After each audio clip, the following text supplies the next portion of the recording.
আচ্ছা, রোগ ব্যাধি কথাটা আমরা খুব ইউজ করি। রোগ তো জানি একটা ডিজিজ, কিন্তু ব্যাধি কি? আর ডিজিজ, ডিসঅর্ডার, ডিসঅ্যাবিলিটি, সিনড্রোম এই ওয়ার্ডগুলো আমরা ইউজ করি, কিন্তু শুনতে প্রায় সেম হলেও সবকটা কিন্তু একটার থেকে আরেকটা খুবই আলাদা। তাই আজ ডিজিজ, ডিসঅর্ডার, সিনড্রোম আর ডিসঅ্যাবিলিটির মধ্যে কি ডিফারেন্স সেটা জেনে নেওয়া যাক। তো প্রথমেই যদি ডিজিজ বলি, ডিজিজ কি না শরীরে রোগের কারণে হওয়া অসুস্থতা।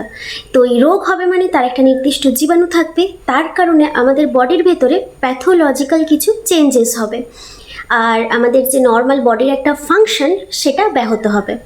উদাহরণ দিয়ে দেখা যাক, ধরা যাক কারোর হয়েছে টিউবারকুলোসিস, তো সেটা একটা রোগ, তার জন্য একটা পজিটিভ অর্গানিজম আছে মাইকোব্যাকটেরিয়াম টিউবারকুলোসিস, সেটা আমাদের বডিতে এসে আমাদের বডির কিছু চেঞ্জেস হচ্ছে, প্যাথোলজিক্যাল চেঞ্জেস হচ্ছে, যার জন্য আমরা সাইন সিমটমস দেখতে পাচ্ছি। তো এটা হলো ডিজিজ।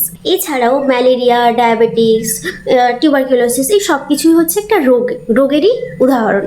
আচ্ছা, সেকেন্ড হচ্ছে ডিসঅর্ডার, মানে আমাদের শরীর এবং মনের নর্মাল তো একটা ফাংশন আছে, তার অস্বাভাবিকতাই হলো ডিসঅর্ডার, আর এটাকেই বলা হচ্ছে ব্যাধি। যেমন স্লিপ ডিসঅর্ডার, স্লিপ বা ঘুম তো আমাদের নর্মাল একটা ফাংশন রেগুলার হতেই থাকে, কিন্তু ঘুমের প্যাটার্নের প্রবলেম হওয়াটাকে বলা হচ্ছে স্লিপ ডিসঅর্ডার। তো আমাদের নর্মাল যে বডির ফাংশনিং সেখান থেকে যখন অস্বাভাবিকতা দেখা দিচ্ছে। এছাড়াও হয় অ্যাংজাইটি ডিসঅর্ডার। এবার 3 নম্বরে আসা যাক, এটা কি? সিনড্রোম। অনেকগুলো লক্ষণ কিংবা উপসর্গের সমষ্টি যা একসাথে একটা নির্দিষ্ট ক্লিনিক্যাল প্যাটার্নকে নির্দেশ করছে। এক্সাম্পল হচ্ছে ডাউন সিনড্রোম। ধরা যাক একটা বাচ্চার ডেভেলপমেন্টাল ডিলে, ইন্টেলেকচুয়াল ডিসঅ্যাবিলিটি সহ আরও কয়েকটা লক্ষণ আছে।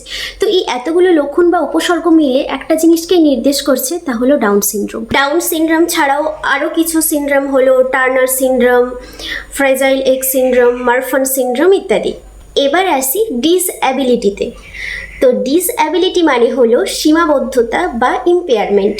ধরা যাক একজনের স্পাইনাল কর্ড ইনজুরি হয়েছে, তো সে প্রত্যেক দিন হাঁটতে যেত, সে তার দৈনন্দিন কাজগুলো করতো, কিন্তু স্পাইনাল কর্ড ইনজুরি হয়ে যাওয়ার পর থেকে সে রেগুলার হাঁটতে পারে না, সে তার নিজের যে কাজটুকানি সে নিজে করতে পারছে না। তো এই যে তার হাঁটা বা কাজের ক্ষেত্রে একটা সীমিত পরিসর চলে এসেছে, তো তার যে ক্ষমতার সীমাবদ্ধতা চলে এসেছে, এটাকেই বলা হচ্ছে ডিসঅ্যাবিলিটি। আশা করি বোঝা গেছে। আর কিছু ইনফরমেশন অ্যাড করতে হলে কমেন্ট বক্স তো রইলই, আর অন্য কোনো সাবজেক্টে বা কোনো টপিকে যদি ভিডিও চাও তাহলেও কমেন্ট করতে পারো।